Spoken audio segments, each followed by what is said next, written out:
Naturally, in a year like 2020, the mighty Avatar is going to want to bring something to a world of chaos. Now that the legend of Avatar country and its king are in the past, the Swedes move on to a new album, moving past their gimmick and humor and diving back into heavier music with plenty of different styles in Hunter-Gatherer, Avatar's 8th studio album. I've enjoyed Avatar for years. I loved Feathers and Flesh in 2016, and I thought Avatar country was fine, but where Avatar country was so dependent on the bit, the joke, and the fun story of the king and everything, I wanted something slightly more intense or serious and less focused around a fake country run by the band. When Hunter-Gatherer was announced, I was hoping for something akin to previous albums, and I honestly feel Avatar delivered. At 10 tracks across 45.5 minutes, the latest album is being advertised as the band making something more determined and focused. On the press release for Hunter-Gatherer, the album is described with the synopsis, "Hunter-Gatherer is the darkest, most sinister version of Avatar with deep studies of cruelty, technology, disdain, and deprivation." So it's something completely accurate for 2020.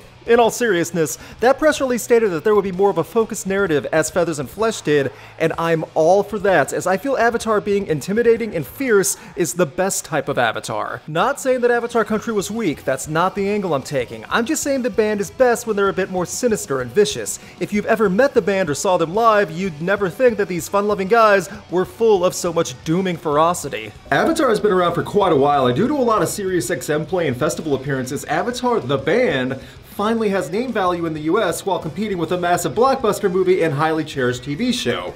I mean, that's an uphill battle, but the band Avatar is still making it. 2 singles were released to promote the album, with the first single being the album opener, Silence in the Age of Apes. Johannes makes sure to get his volume across from the opening minutes. The chorus revolves around his force, and the verses use a heavy riff and timed drum hit to match the shout of the song title. It's a fun track with wild guitar play in the bridge, and the song especially serves well as an album opener. Colossus follows and is a killer track all about depending on technology in the future and the dark path it could lead to. Corey Taylor makes a special appearance in the song with some chorus screaming. The music is heavy and low and perfectly fits the theme of pending apocalypse due to dependence on technology. This is a different feel from the previous single, and it makes things much more vibrant when played one after another. These songs are a great way to open a heavier album. They sound significantly different and give an introduction to what Avatar like to do for new listeners in the differences in intensity, but also hit home for the longtime fans with hearing Johannes giving something booming and sinister. The music is solid, the tracks are fun to hear. This is what most Avatar fans drool over. A Secret Door also features a contribution from Corey Taylor on the whistling melody, and I love tracks like this from Avatar. The songs that can take their time with Johannes singing softly until he cuts loose, and everyone behind him has a tight presence. There's a simple but steady drum pound in the rhythm, and the guitar work is killer at moments, but it's Johannes that steals the show on this song. God of Sick Dreams is a story-building track with a chant of God of Sick Dreams resonating after that chorus. The static effect in the guitars create a unique sound for sure, but the track definitely feels all over the place, with slight speed changes and Johannes sounding like a madman. Scream Until You Wake continues the chaos and steady loud rhythm and riff from the previous track, but here the music kicks up a bit more in the melody and Johannes helps carry everything. The chorus soars and some of the guitar work by Kurgan and Tim is stellar.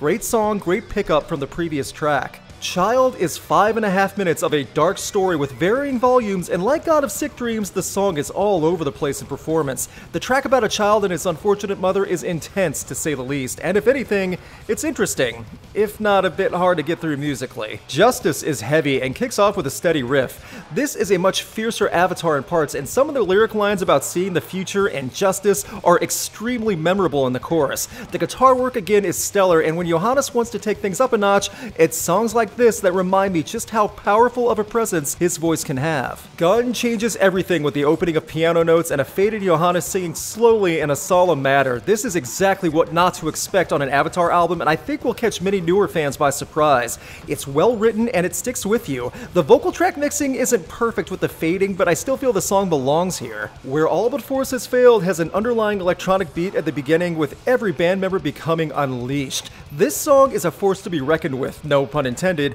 and it's that mini chant delivery and guitar stings that hit hard.